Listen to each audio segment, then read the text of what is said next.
চিল্লায় বলেন আমরা কি চাই? আমরা যুদ্ধ চাই। কেমন করে এরা সুযোগ পায়? আমরা একটা তাফসীর মাহফিলের অনুমতি নিতে পারি না। আমরা হকের কথা বলি বিদায় আমাদের মাহফিলে 144 হয়ে যায়।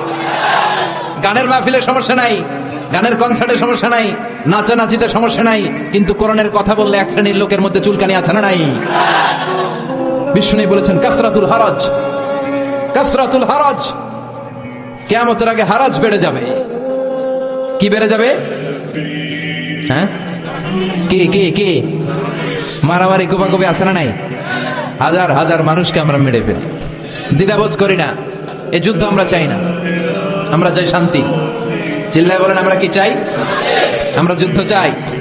যুদ্ধ নয় আর যুদ্ধ নয়, নয় আর কোন তাজালা, সেই পৃথিবী আমাদের সকল মানুষের হোক নিরাপদ আবাস। সেই পৃথিবী আমাদের সকল মানুষের হোক নিরাপদ আবাস। We don't want to see anyone in the whole world. We don't want to see anyone in the whole world. যুদ্ধ নয় আর যুদ্ধ নয়, নয় আর কোন তাজালাশ, এই পৃথিবী আমাদের সকল মানুষের হোক নিরাপদ আবাস। এই পৃথিবী আমাদের সকল মানুষের হোক নিরাপদ আবাস। We don't want to see anyone in the whole world.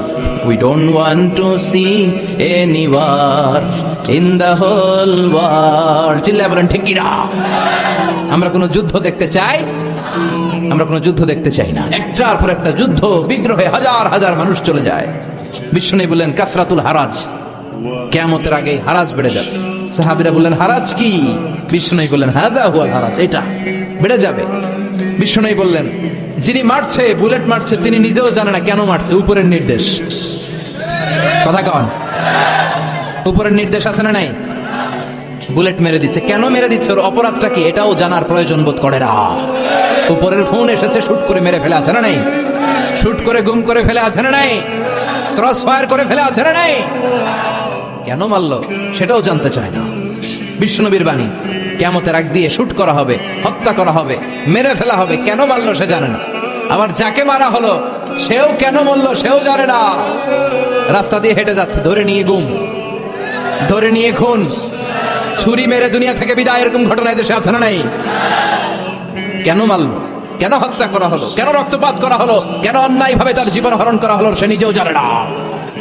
তার মানে বিশ্বনবী যা বলেছেন তার প্রতিটা অক্ষরে অক্ষরে মিলে যায় কি যায় না? আমাদের বাংলাদেশে এই দৃশ্য আছে না নাই? অন্যায় ভাবে হত্যাকাণ্ড আছে না নাই? কথার সাথে হুবহু মিলে যায়। আমানতের খেয়ানত আছে না নাই? সাহাবীরা বললেন কাইফা ইদাআতুহা ইয়া রাসূলুল্লাহ, আমানতের খেয়ানত কেমন করে হয়? বিষ্ণু বললেন ইদা উসিদাল আমরু ইলা গায়রি আহলিহি ফান্তাযিরিস সাআ, যাকে যেই চেয়ারে বসানো হবে সে যদি ওই চেয়ারে বসার যোগ্য না হয়, আর যদি তারে ওই চেয়ারে বসিয়ে দেওয়া হয়, তখনই কিয়ামত হয়ে যাবে। এখন এই আলামত আছে না নাই? আমি যদি আজকে কোরআন না জানতাম, কোরআন জানি না, হাদিস জানি না, কথা বলতে জানি না, আমারে প্রধান বক্তা, এটা কিয়ামতের আলামত হবে না? যিনি মসজিদের সভাপতি হওয়ার যোগ্য, তারে না বসিয়ে, যার নামাজ নাই, যার ওযু নাই, যার রোজা নাই, তারা যদি বসিয়ে দেওয়া হয়, এটাই কিয়ামতের আলামত। চিল্লায় এখন ঠিক কিনা? সভাপতি হওয়ার যোগ্যতা নেই সভাপতি, সেক্রেটারি হওয়ার যোগ্যতা নেই। মসজিদের সভাপতি সেক্রেটারি তো সে হবে যার সাথে মসজিদের আলাকাত বেশি, যে মসজিদে ভালোবাসে, যে সিজনাল নামাজি না, 5 ওয়াক্ত নামাজ আসার চেষ্টা করে, যে মুয়াজ্জিন না থাকলে নিজে ঝাড়ু দিয়ে মসজিদ পরিষ্কার করে দেয়। কথা কন। এখন এর উল্টো হইলেই তো আমানতের খেয়ানত। যে শিক্ষক হওয়ার যোগ্যতা রাখে না, এরা যদি প্রাইমারি স্কুলের প্রিন্সিপাল বানায় দেন, দেশের অবস্থা কি হবে? যে মন্ত্রী হওয়ার যোগ্যতা রাখে না, এরা যদি মন্ত্রী বানিয়ে দেন, যে এমপি হওয়ার যোগ্যতা রাখে না, এরা যদি এমপি বানিয়ে দেন, যে নেতা হওয়ার যোগ্যতা রাখে না, এরা যদি নেতা বানিয়ে দেন, যে ইমাম হওয়ার যোগ্যতা রাখে না, ওরা যদি ইমাম বানিয়ে দেন, এটা কিয়ামতের আলামত।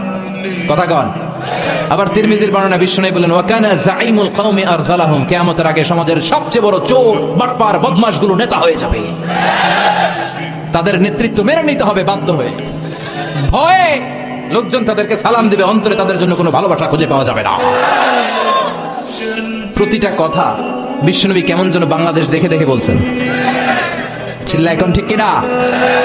আমানত, ওয়াল্লাযীনা হুম লিআমানাতিহিম ওয়া আহদিহিম রাউন। মুমিনের বৈশিষ্ট্য, মুমিন যদি প্রতিশ্রুতি দেয়, মুমিন যদি আমানত নেয়, ওই আমানতের খেয়ানত করে না। আমানত এটা একটা ব্রড বিষয়। আল্লাহ আমাকে সম্পদ দিয়েছে, এই সম্পদ আমার কাছে আমানত। আল্লাহ আমার ব্যক্তিত্ব দিয়েছে, এই ব্যক্তিত্ব আমার আমানত। আল্লাহ আমাকে ছেলে মেয়ে দিয়েছে, এটা আমার কাছে আমানত। আমার স্ত্রী আমার কাছে আমানত। যিনি মসজিদের ইমাম, পুরো মসজিদটা আপনার কাছে আমানত। যিনি হাই স্কুলের হেডমাস্টার, আপনার পুরো প্রাইমারি স্কুল, আপনার হাই স্কুল আপনার কাছে আমানত। যিনি চেয়ারম্যান, তার কাঁধের উপরে তার এলাকাটা আমানত। যিনি মেম্বার অফ দ্য পার্লামেন্ট, পুরো নির্বাচনী এলাকাটা তার কাছে আমানত। যিনি প্রধানমন্ত্রী, পুরো দেশটা তার কাঁধের উপরে আমানত। যার দায়িত্ব যত বড়, তার আমানত। আমানতের খেয়ানত করে, এটা মুনাফিকের লক্ষণ। কথা বলেন। বিশ্বনবী বললেন, একটার পর একটা আমানতের খেয়ানত হতে থাকবে সমাজে। আমরা জাহান্নামের দ্বার গোড়ায় চলে এসেছি, কিয়ামতের দ্বার প্রান্তে চলে এসেছি। একটার পর একটা আমানতের খেয়ানত আছে না নাই? এজন্য আমাদের যার কাঁধে যে আমানত আছে, ওই আমানত আমরা রক্ষা করতে হবে। চিল্লা এখন ঠিক কিনা? আমানতের খেয়ানত মুমিন কখনো হতে দিতে পারে? তার মানে আমানতের এই খেয়ানত সমাজে আছে না নাই? সব জায়গায় আমানতের খেয়ানত। আল্লাহ আমরা যেন আমিন হতে পারি। বিশ্বনবী ছিলেন আস-সাদিক আল আমিন, সত্যবাদী, আমানতদার। বিশ্বনবীর এই দুইটা যদি কারোর হৃদয়ে থাকে, তার নেতৃত্ব ছিনিয়ে নেওয়ার মতো দুঃসাহসকার হতে পারে না। সত্যবাদী যদি হন, আর ট্রাস্ট অর্থিনেস যদি থাকে, আমানতদারিতা, লিডারশিপ আপনার হাতে ধরা দিবে। চিল্লা এখন ঠিক কিনা? তার মানে আমানতের খেয়ানত এটাও সমাজে দেখা যাচ্ছে। এরপরে বিশ্বনবী বলেন, আত-তাজাউল ফিল বুনিয়ান। কিয়ামতের আগ দিয়ে লোকজন বড় বড় টাওয়ার বানানোর প্রতিযোগিতা শুরু করে দিবে। বড় বড় বিল্ডিং আছে না নাই? খালির প্রতিযোগিতা, কাঠটার থেকে বড় বানাতে পারে। ওর 2 তলা তো আমার লাগবে 5 তলা, ওর 5 তলা আমার চাই 10 তলা। কিন্তু ও তাহাজ্জুদ পড়ে, আমারও পড়া লাগবে, এই চিন্তা নাই। ও যাকাত দেয়, আমারও যাকাত দিতে হবে, এই চিন্তা নাই। People will start to compete in constructing high rises building in the cities.